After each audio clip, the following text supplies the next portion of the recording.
Family of Christ biakin hawnna fucheng te azai tin a hong tu ponia thu a soi nuala hemi mayan azai mayan so pachu mongchang kan re kanga atu soi hi angai nom hi ka ti thina thil enge hei kan nuna zir ngai le bel ngai le pai ngai hi ron soi tu zel mai ni atun le atu soi te etiang shim shim ti dar ne mila pathian rong bol kan ne mai ti na chin te kan ya chan chu an nun hi a rong bol nun le lu tu ka hei wang thil tam tak hi anun hian min zir ti thina a soi ni lo hian chong chan pu hi anuam em mai ni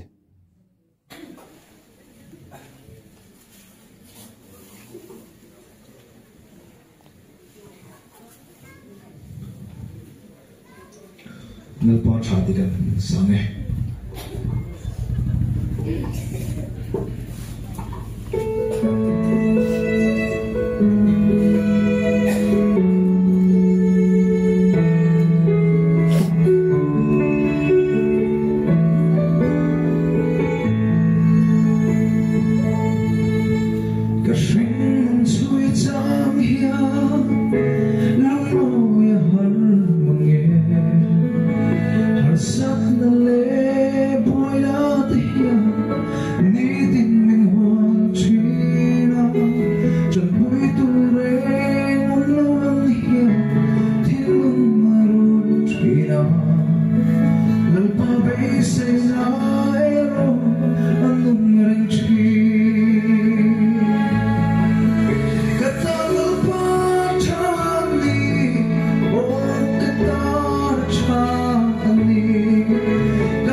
la than le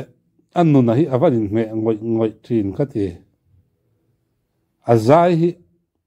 azai thiam ber chu ni ngai mi alo nia ani na taka chon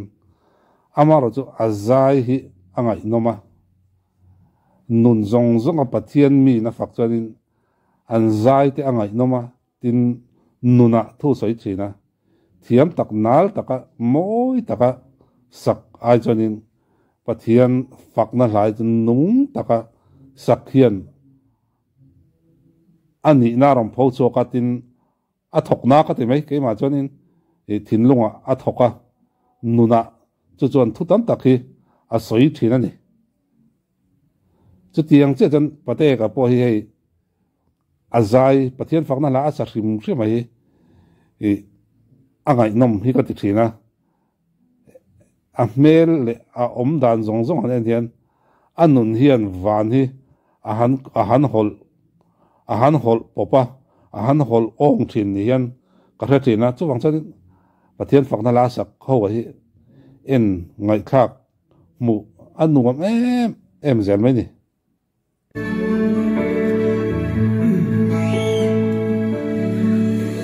ilam hoi nang mai tu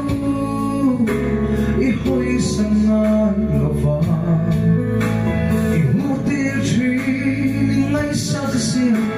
I tik sa kan soi chi kei pe se tu le nei lo hi lam pa ilam ka hoi nang ma so ani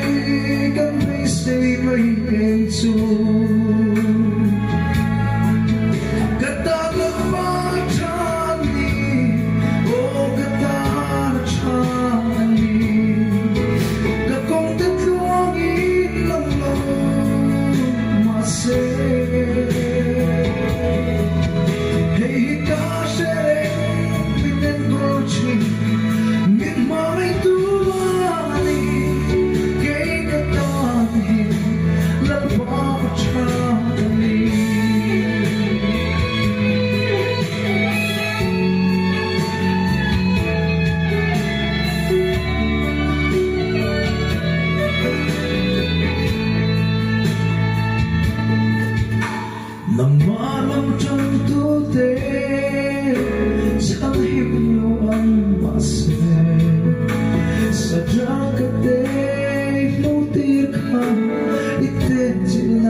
san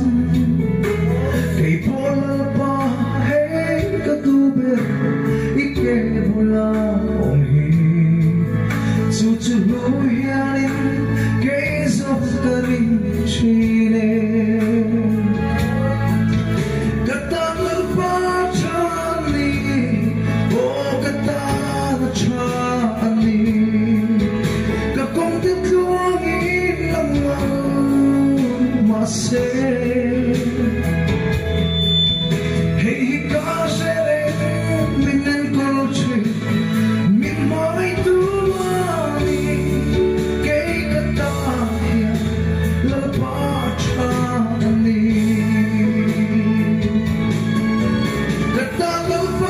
katalpachani o katalchani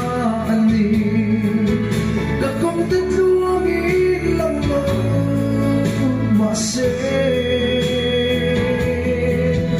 hey kasere minen kolche min mai tuani kay kataya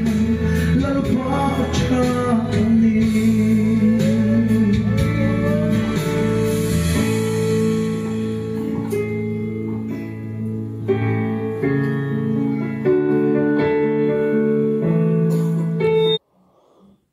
cái tiếng trong khăn này azai ngày khác cái ăn ngom cái tia chỉ na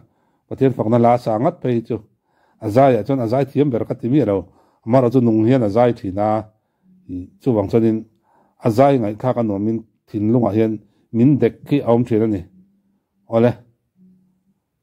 hun man nuam vek ule